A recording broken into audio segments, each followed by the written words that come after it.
Stay tuned or skip to the end of the video to get straight into the cutscene setup. I start by obtaining all of the necessary assets for the scene that I want to build. My game is a run-and-gun, story-driven first-person shooter, so I will need main characters to build my lore. To make this easy, I would recommend getting an image from ChatGPT or uploading your own personal artwork in a wrote-in, for those of us who are still novice or have never touched Blender before. For rigging, you can use Roblox's avatar setup. And for animations, you can practice on Roblox's Animation Studio. Once you have your model imported into the workspace, you want to add a surface appearance to the mesh part contained within the model before you start baking a rig into it with avatar setup. Exporting a model from RowItIn will give you the base object file, as well as the color mapping and textures for your model. Surface appearance just contains the properties to apply these textures. Once that's complete, you're ready to rig your model in avatar setup.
You want to test your new rig's movement and gauge if you would be able to edit the animations cleanly without any parts sticking to each other.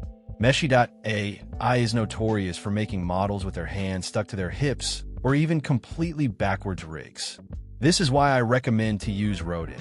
Now that you have completed your import process, you'll want to open the Roblox animator and choose the model you want to animate.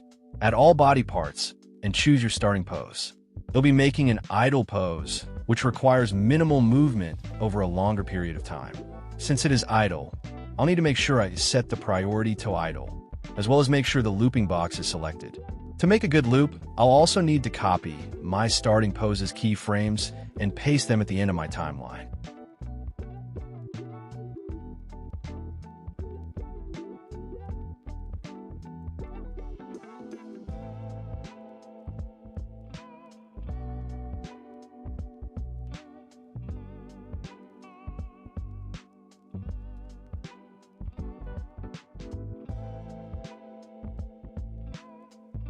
Then you will publish the animation to Roblox and copy the animation ID.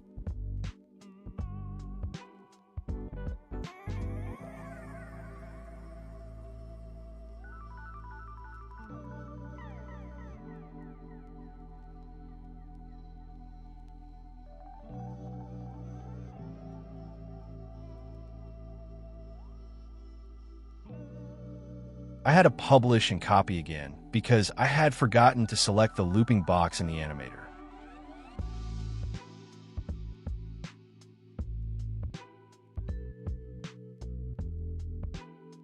At this point, you're going to want to make sure your rig contains the following: an animator in the humanoid, which should already be there from the avatar setup, and a script that plays your animation or animations.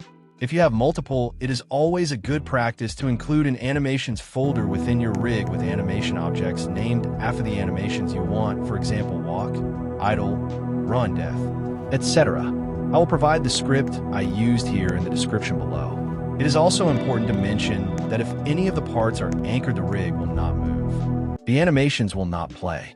And to use your animation, you'll want to replace the green text that says RBX asset ID followed by : 2 backslashes.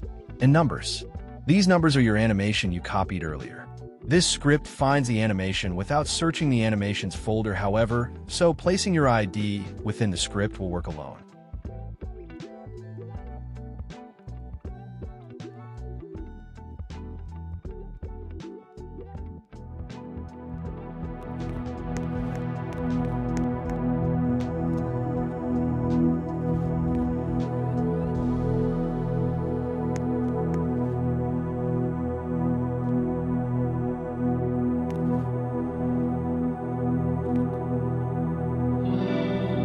Let's get to work on a cutscene. Make a folder in the workspace called Cameras. This will contain all of the parts that you will name Cam 1, Cam 2, Cam 3, so on and so forth. These names can be changed depending on what you want a script to search for. The script will be inside another part that is placed in the workspace named Trigger or Camera Trigger or something similar. This name just has to match what the script is looking for as well. You'll want to position your camera to face the object you want to look at. You can find the front face of a part by placing a decal on the part and checking in the properties which side the decal is on, or just test it live like I will do here.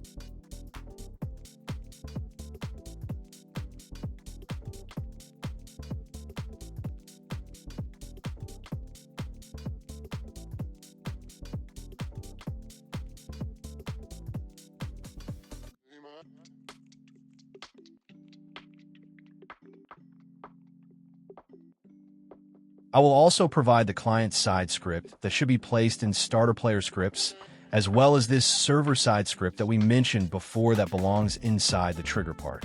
The final piece of this puzzle is to add a remote event in replicated storage in a folder named Remotes. You will name this event StartCutscene, which can also be changed to your liking as long as it matches what the script is looking for.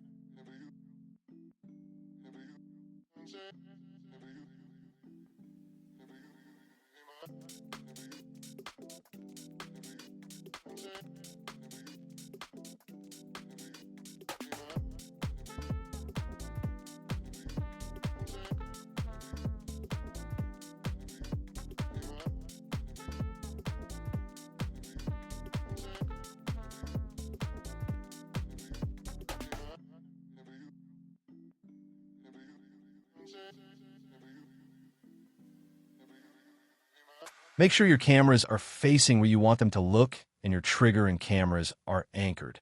Let's see how we did.